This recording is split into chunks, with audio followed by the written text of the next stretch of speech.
140 शब्द प्रति minute. Dictation शुरू होगा 5 सेकंड बाद। शुरू। अध्यक्ष महोदय, राष्ट्रपति जी ने जब दोनों सदनों के समक्ष अपना अभिभाषण दिया था, उस समय मैंने उसको बड़े ध्यानपूर्वक सुना था। उसके बाद मैंने उनके अभिभाषण को बड़े ध्यान से पढ़ा है और उस पर मनन भी किया है।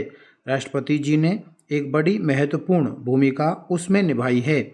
मैं यह इसलिए कहता हूँ कि उस अभिभाषण में वर्तमान भारत की स्थिति और उसके पूरे विकास का ऐसा सुंदर चित्रण किया है और इस ढंग से किया है कि ऐसी चीज़ विशेष जानकारी की नहीं रह जाती है जिस पर कि आलोचना करने की गुंजाइश हो। मैं यह जानता हूं कि बहुत सी बातें विरोधी सदस्यों ने कही हैं जिनका वे इस सदन में विवरण देंगे और उन पर विवाद करेंगे, लेकिन एक बात उनको याद रखनी चाहिए और वह यह है कि जिस समय से हम गुजर रहे हैं वह एक निर्माण का समय है। हमारा देश एक ऐसे युग में से होकर गुजर रहा है जबकि आर्थिक संकट है, देश के अंदर तनावपूर्ण वातावरण उत्पन्न हो रहा है और ऐसे समय में हमारा जो ध्यान है वह विकास की ओर होना चाहिए, समस्याओं को सुलझाने की ओर होना चाहिए, न कि विरोध की ओर होना चाहिए। इस देश का ध्यान बट जाता है। देश निर्माण के इस समय में निर्माण पर अपना पूरा ध्यान केंद्रित कर देने से यह लाभ होगा कि हर एक का ध्यान उस ओर चला जाएगा। इसके अतिरिक्त समस्याओं पर आप ध्यान दें। किसी गंभीर परिस्थिति के बारे में यदि हम छोटी छोटी बातों को लेकर उस अवसर को बिगाड़ देते हैं तो उसकी गंभीरता नष्ट हो जाती है। राष्ट्रपति जी देश के एक सर्वोच्च अधिकारी हैं। उन्होंने जो अभिभाषण दिया है उसमें बड़ी बड़ी बातों का ही जिक्र किया है। सभी बातों पर प्रकाश डालना उनके लिए संभव नहीं हो सका है। इसका एक कारण यह भी है कि बजट आदि प्रस्तुत होने वाले हैं और माननीय सदस्यों को बहुत से ऐसे अवसर मिलेंगे जिनको पाकर कि वे सब बातों पर अपना विरोध प्रकट कर सकें। इसलिए मेरा माननीय सदस्यों से विशेष रूप से अनुरोध है कि वे इस अभिभाषण पर केवल निर्माण की दृष्टि से ही गौर करें और उसके ऊपर अधिक विरोध न करें।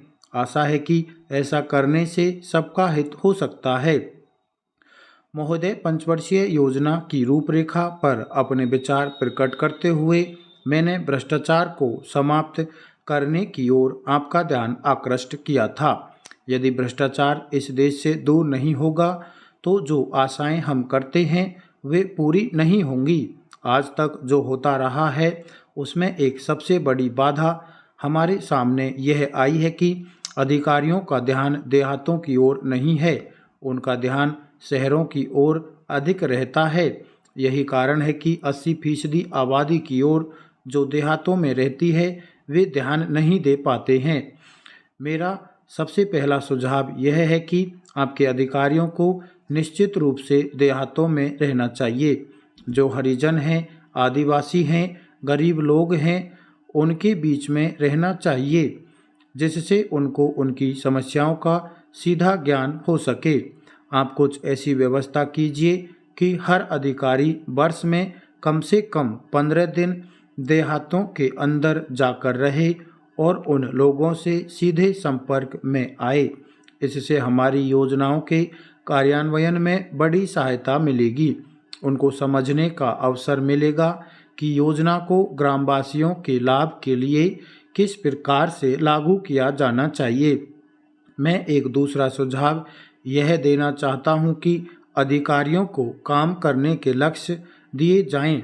उनको निर्धारित लक्ष्य पूरे करने होंगे और जो अधिकारी निश्चित समय के अंदर उन लक्ष्यों को पूरा कर लें उन्हें प्रोत्साहित किया जाना चाहिए और यदि वे उसको पूरा नहीं कर पाते हैं तो इसी तरह से उनकी अक्षमता समझनी चाहिए। आज चारों ओर से यह कहा जा रहा है कि स्थिरता नहीं है। स्थिरता के लिए शांति और व्यवस्था का होना बहुत ज़रूरी है। यदि देश में शांति और व्यवस्था होगी तभी हमारी योजनाएं चल सकती हैं। हमारी जो शक्ति आज शांति और व्यवस्था स्थापित करने में लगती है, उस शक्ति का इस्तेमाल हम अपनी योजनाओं के काम में लगा सकते हैं। हमारा पिछला अनुभव यह बतलाता है कि तानाशाही इस देश में नहीं चल सकती और उसे चलने भी नहीं देना चाहिए। अब जहां तक दूसरे कार्यक्रम का संबंध है जिस पर कार्यवाही चल रही है, उसमें कई नेता शामिल हैं। यदि वे एकरूपता दिखलाएंगे तो देश में अशांति पैदा होगी, हमारा प्रजातंत्र समाप्त हो जाएगा। इसलिए इस बात को जितनी भी गंभीरता से लिया जाए उतना ही कम है। स्टॉप।